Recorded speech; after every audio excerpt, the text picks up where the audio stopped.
भेन्डी त तपाईहरु थुप्रै तरिकाले बनाउनु भएको होला अनि खानु भएको होला। तर आज म तपाईहरुसँग भेन्डीको सिम्पल अनि एकदमै मिठो सब्जीको रेसिपी शेयर गर्न गइरहेको छु।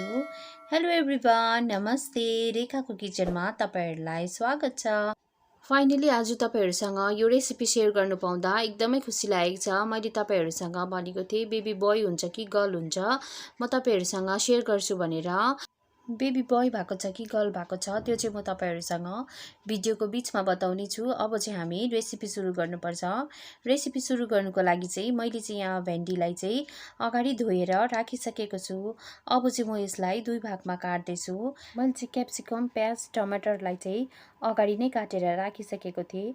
टमाटरको चाहिँ मैले भित्रको सिड्सलाई निकालेर बाहिरको बोक्रा मात्रै युज गरेको छु।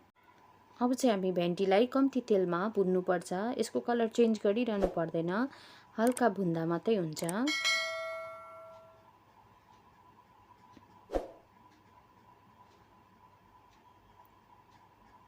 अब म हाल्दैछु यसमा हल्दी, नुन। भेन्डी हाम्रो भुन्दै गर्छ तबसम्म चाहिँ हामी मसला रेडी बनाउनु पर्छ। मसला रेडी बनाउनुको लागि यहाँ मैले लिएको छु अदुवा, लसुन,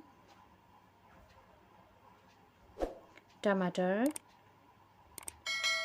1 चम्ची दही,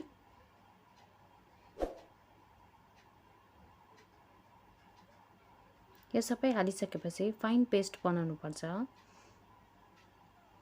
भेन्डी चाहिँ हाम्रो भुनिसकेको छु। अब म हाल्दैछु यसमा क्याप्सिकम, प्याज, टमाटर।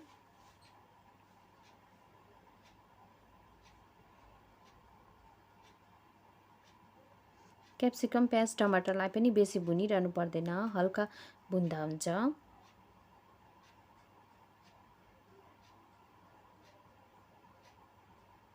मेरो चाहिँ सबै सब्जी भुनेर रेडी भइसकेको छ। अब चाहिँ हामी मसला पकाउनु पर्छ। मसला पकाउनुको लागि मैले यहाँ 2 चम्ची जति तेल लिएको छु, जिरा, एउटा ठुलो चप गरेको प्याज,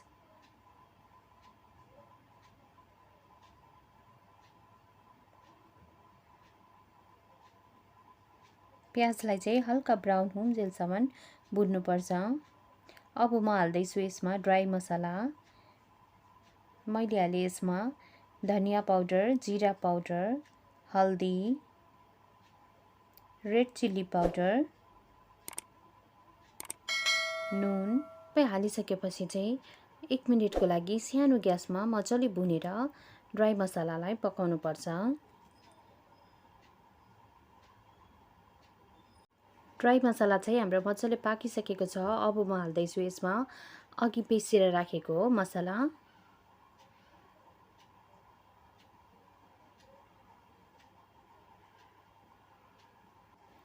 मिक्सीमा बसेको मसलालाई पनि कम्ती पानी हालेर मसलामै एड गरेको छु।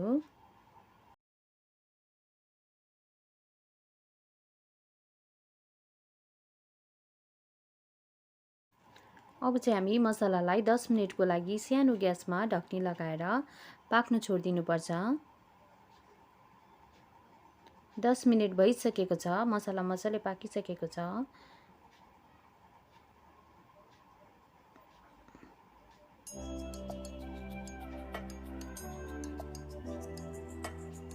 अब म हाल्दैछु यसमा कम्ती पानी।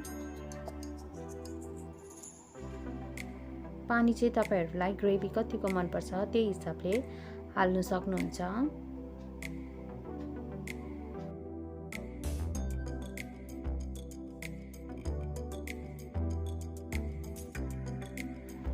मसलामा चाहिँ 1 बोइल आइसकेको छ। अब म हाल्दैछु यसमा अघि रोस्ट गरेर राखेको सब्जी। सब्जी चाहिँ हाम्रो अलरेडी कुक भइसकेको छ, बेसी पकाइरहनु पर्दैन। 5 मिनेट स्लो फ्लेममा ढक्नी लगाएर पकाउनु भयो भने हुन्छ।